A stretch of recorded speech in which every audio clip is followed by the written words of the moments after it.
When I get that feeling, oh, trading is healing. Healing in my trading is good, alright.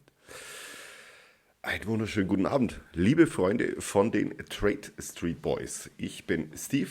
Wir müssen reden, wir müssen kommunizieren. Wir lagen am Wochenende nicht vollkommen richtig. Ich glaube, einige hat es auf dem falschen Fuß erwischt, gerade was das Thema Gold betrifft, was vielleicht auch den S&P betrifft. Beim NAS waren wir relativ gut unterwegs und im Dow, denke ich, passt das soweit auch. Da müssen wir auf jeden Fall drüber reden. Nachdem wir jetzt 18:20 Uhr haben und das bedeutet nach 6 Uhr abends und ich kann guten Gewissens mir am heutigen Abend etwas Kleines gönnen, passend zu meinem Sakko ein Pinot Grigio. Eine Sekunde, meine Freunde. Ihr wisst ja, Kaffeetide ist davor. Den genieße ich wie immer aus folgendem Glas, dem San Pellegrino Glas. Ja? Warum? Weil ich trinke das wie Wasser. Einen wunderschönen guten Abend und Prost an alle. Okay, Spaß beiseite. Da müssen wir mal reinschauen, was ist so passiert. Zum einen mal wieder, wie immer, Werbung in eigener Sache. Bitte unsere YouTube-Seite und unseren Kanal. Folgt ihn, abonniert, penetriert, nicht auf ihm, aber liked uns einfach. Wir haben da Bock drauf. Wir steigen so langsam und vorsichtig auf. 30 Videos haben wir jetzt schon. Respekt. Ich war selber schockiert. Und ich hoffe, euch gefällt der Kanal. Gebt uns Infos drauf. Wir schauen mal rein. Ihr könnt euch erinnern, am Sonntag im Video hatte ich euch das Thema erzählt, Euro, US-Dollar Long. Hier bin ich reingegangen, allerdings bei 1,1710.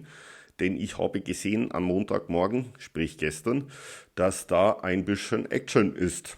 Wir gucken uns das doch gemeinsam mal an. Folgendes Szenario hat sich hier eingestellt. Ihr seht, ich mache den Stundenchart mal etwas detaillierter und größer. Wir haben hier den Ausbruch. Ja. Das war gestern Morgen. Ich bin hier an dem Punkt long gegangen. Und ihr seht, wir sind hier oben durchgeschossen. Es gab folgende Hindernisse, die hier eigentlich zu bewältigen waren. Und zwar war das einmal das Hoch von 1,182, welches hier am 1.7. des Jahres war. Das haben wir jetzt durchbrochen. Das heißt, wir haben jetzt diese Seitwärts-Range erstmal verlassen und können hier gemütlichst long gehen.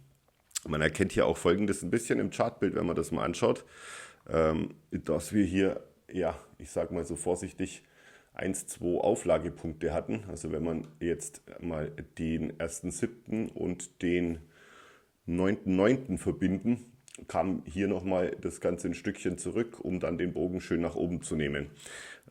Ja, wie gesagt, Ziele hier 1,22, 1,23 sehe ich absolut möglich dieses Jahr. Wir sind auch morgen noch gespannt. Es wird gleich ein paar News noch von mir geben, was noch so passiert diese Woche.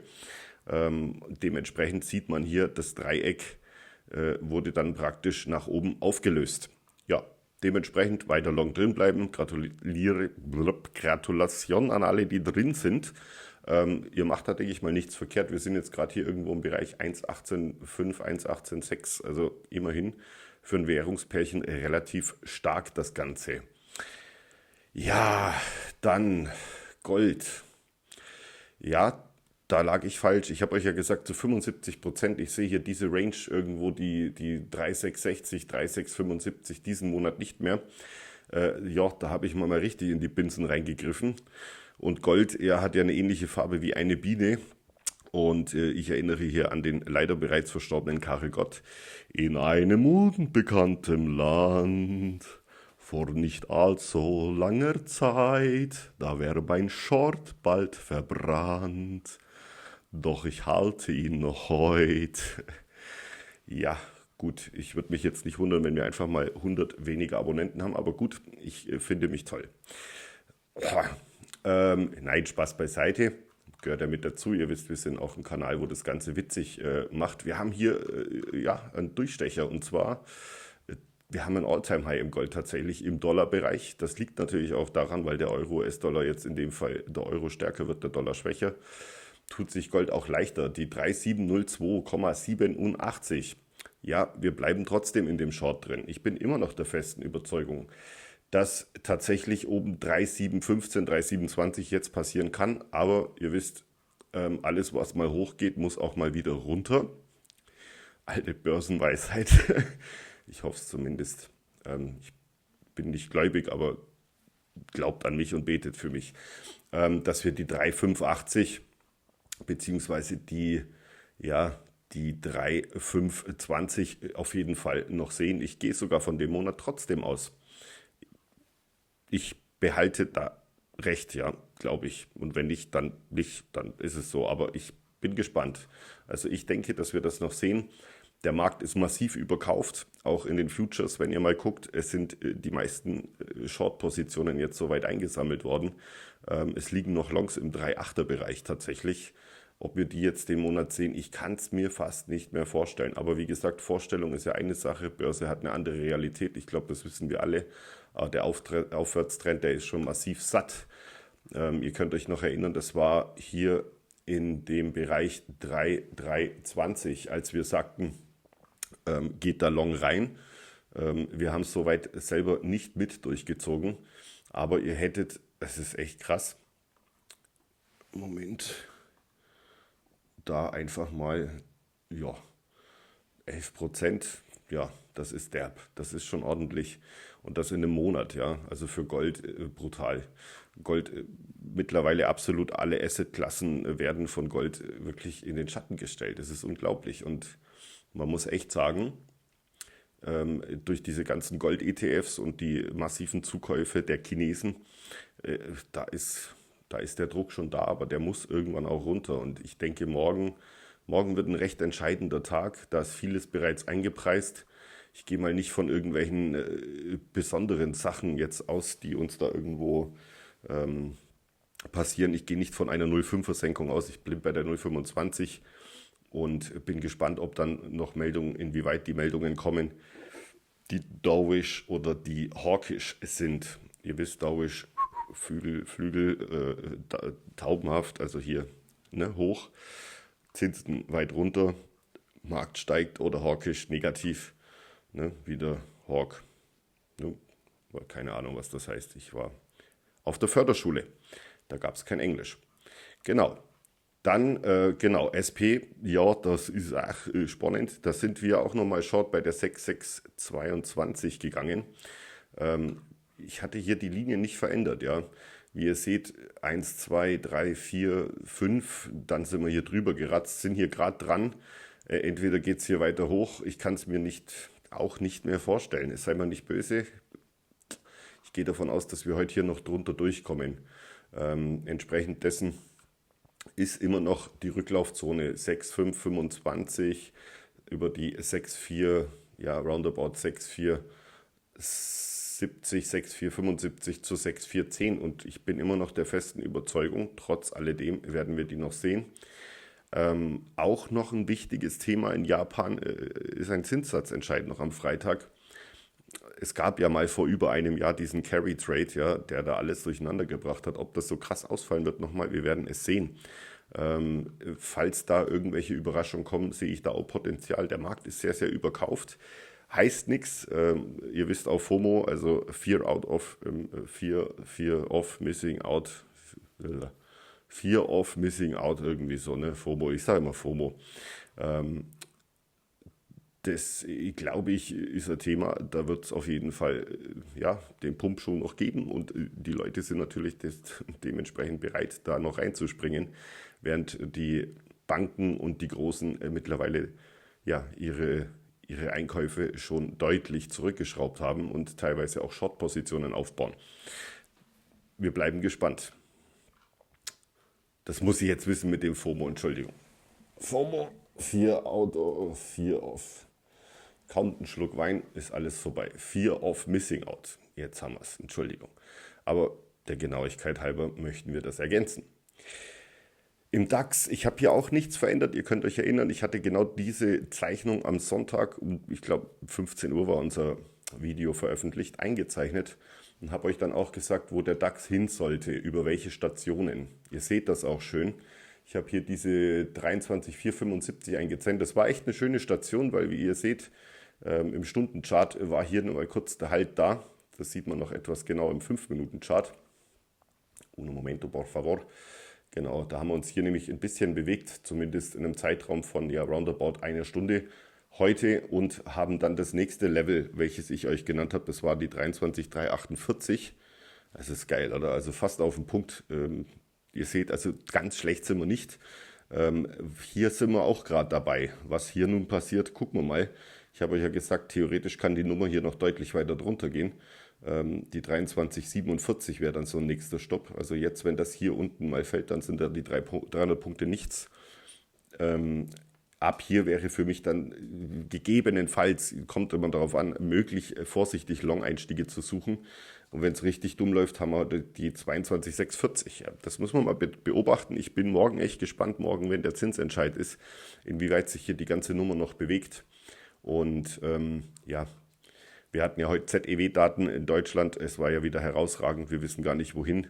Sie waren über der Prognose, aber die Prognose war eigentlich eh schon bescheiden, drücken wir es mal so aus. Okay. Dementsprechend schauen wir mal. Genau, wer Short ist, absichern. Ich glaube, ihr habt da echt gut mitgenommen. Wir waren ja diejenigen, wir waren, glaube ich, das einzige Forum, das den Short auf den Punkt angesagt hatte. Ihr könnt euch noch erinnern. Und zwar war das hier in dem Bereich 24,260. Das war hier um den Ende, Mitte August rum. Seitdem, ihr konntet hier fast 1000 Punkte mitnehmen. Deswegen, so schlecht sind wir, glaube ich, nicht. Lasst ein Like da, wäre cool. Wir machen weiter. Genau. Dow Jones, ich hatte hier auch nichts verändert. Ihr seht, ich habe doch hier diese Linie vom 2.9., also nennen wir es Trendlinie, aufgebaut, die 1, 2, 3, 4, 5, 6, 7, 8, 9, jetzt 9 Auflageflächen hat. Also die wurde heute nochmal berührt. Gut, die ist jetzt plus minus 50 Punkte, kannst du sagen. Schauen wir mal, wenn es hier durchgeht, dann landen wir hier unten. Das wären dann irgendwo so die 45 mal. Ja, zwischen 45, 45,2. Bleibt abzuwarten. Ich bin gespannt. Jetzt ist ja jetzt 18:30 Uhr. Das heißt, die ziehen sich gerade ihre Nasen irgendwo in Amerika drüben, bis es dann so 19:30, 20 Uhr wieder vorwärts geht, was sich da heute noch tut. Hier wären dann die ersten Stops, ja, die 45,2. Das heißt, da hatten wir auf jeden Fall mal fast 1% noch, was wir machen können, weil hier bewegen wir uns nämlich gerade in dieser Zone. Ja, schauen wir mal, ob wir da durchbrechen. Ich gehe davon aus, bleibe nicht long, nicht short, habe ich euch gesagt. Dementsprechend, ja, abwarten. Short-Einstiege könnt ihr dann hier suchen, 45,890. 45,59, falls er dann nochmal hingeht oder jetzt vorsichtig, je nachdem, nehmt einen AKO, der weit weg ist, irgendwo im Bereich 49, dann sollte das nicht schief gehen. Zu guter Letzt der NES, der auch, ja, den habe ich jetzt hier noch gar nicht eingezeichnet, genau. Da hatte ich euch die 250 genannt, glaube ich, am Sonntag. Lasst mich nicht lügen, wenn es nicht stimmt, schreibt es in die Kommentarliste. Die haben wir auch geknackt, es ist sogar bis die 381 hochgegangen. Wir sind jetzt exakt an der 250, die für mich eine entscheidende Zone ist in dem ganzen Aufwärtsbereich.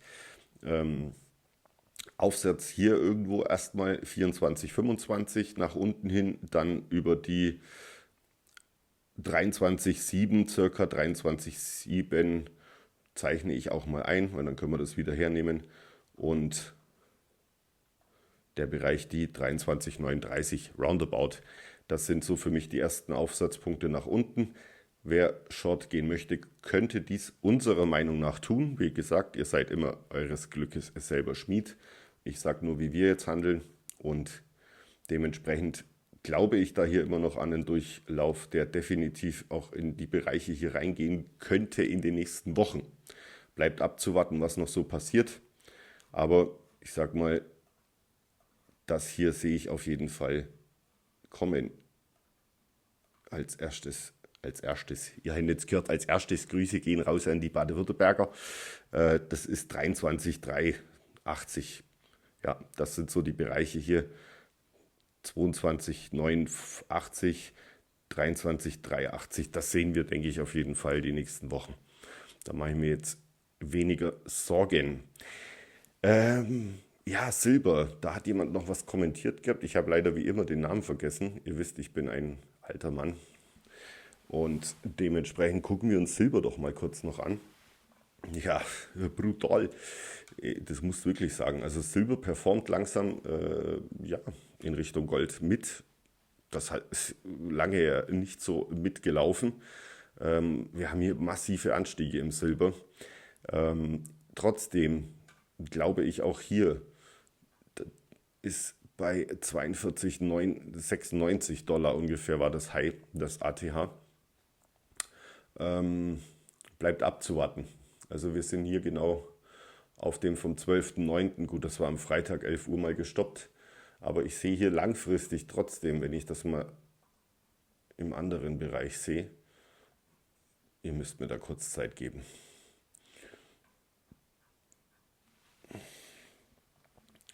Hier den Bereich als realistisch an. Das ist die 34,50. Ja, und der Bereich hier 35, 36, dass die nochmal angelaufen werden. Weil, ja, 1, 2, 3, ja, das sind so ungefähr dann, könnte jetzt die letzte sein, die 5. Und dementsprechend wäre es dann eigentlich vom Chartbild sauber, wenn der Rücklauf dann hier in die Bereiche reingeht in den nächsten Wochen, Monaten. Also sagen wir mal bis Ende des Jahres wäre das so ein Ziel. Ich werde es nun auch shorten. Genau. Sonst fällt mir jetzt gerade nichts ein. Ich glaube, Nvidia kam gestern noch eine Meldung, die haben da ein bisschen Themen mit China. Dementsprechend bezüglich Kartellthemen hat der Aktie jetzt nicht viel bisher ausgemacht. Das passt. Elon Musk hat gestern ja, für, glaube ich, 1 Milliarde Tesla-Aktien gekauft. Das hat Tesla gestern massiv nach oben gebolzt. Ja, ist cool, brauchen wir nicht reden. Einerseits, andererseits muss ich aber auch dazu sagen, dass die Bewertung von Tesla halt echt, ja, ihr seht hier, also das ist fast um 75 Dollar hochgegangen oder 70 Dollar.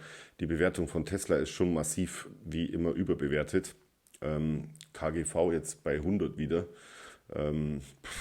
Ja, Verkaufszahlen durchwachsen. Okay, das Robotikthema ist am Kommen, brauchen wir auch nicht drüber reden. Aber gut, Musk investiert 1 Milliarde in die Aktien. Das ist eigentlich für das Vermögen, was er hat, halt nichts. Ja, und das setzt solche Zeichen. Also ihr seht, das ist so eine FOMO-Aktie, die, ja, ich glaube auch viele Trader irgendwo auf dem Schirm haben und der sehr, sehr breit ist, auch die Thematik der, ich sag mal, unterschiedlichen Menschenklassen, die diese Aktie besitzt. Schauen wir mal. Klar, auf Langfrist, 10 Jahre kann das Ding hier locker auf 1.500, 2.000 Dollar gehen, je nachdem, was da im Robotikbereich kommt, welche Gentleman Agreements, die dann noch machen mit KI, AI und hast du nicht gesehen. Und ihr wisst, Musk ist jetzt kein blöder Mensch, der hat ein Ziel, der will dieser erste Billionär auf der Welt werden, also Billionär in Deutsch. Und ja, Short-Kandidat irgendwo im Bereich wäre die Tesla fast schon wieder, ja. Wir sind hier wieder nämlich auf dem Bereich. Sorry, ich steige schnell ein, dann haben wir die 20 Minuten dann voll. Das ist, glaube ich, besser für YouTube. Genau, wir hatten hier das ATH 486, also wir sind fast wieder auf ATH-Basis, wenn ihr mal guckt. Wir waren bei 215 am 2. und 9.4. Also man konnte hier das ja fast verdoppeln. Es ist Wahnsinn, was da Bewegung bei Tesla drin ist. Das muss man sich echt mal geben. Also bin ich gespannt. Short-Bereich als erstes, wenn man es shorten möchte, 4,22, nee, 4,33 und dann natürlich ATH. Wenn er hier natürlich drüber geht, dann wären wir bei 5, was sind das dann? Dann wären wir im Bereich 5,50 ungefähr, was möglich wäre, wenn es das Doppeltop-Überschuss werden sollte. Gucken wir mal, wie es da weitergeht. In dem Fall, genau. Sonst fällt mir erstmal nichts ein, liebe Leute. Morgen Nico da, der ist heute auf dem Drake-Konzert. Ja, cool. Der hätte auch was sagen können, der Penner, aber okay, vielleicht bin ich da auch einfach zu alt dazu. Nein, Spaß beiseite. Grüße gehen raus, mein Freund, genießt es. Und wir werden morgen noch ein Video machen und dann auch nach und nach die professionellen Thumbnails, wie man so schön sagt. In dem Sinne, viel Spaß beim Traden. Einen wunderschönen Abend euch allen. Heute ist Dienstag, der 16.09.2025. Trade Street Boys, mein Name ist Steve. Bye bye.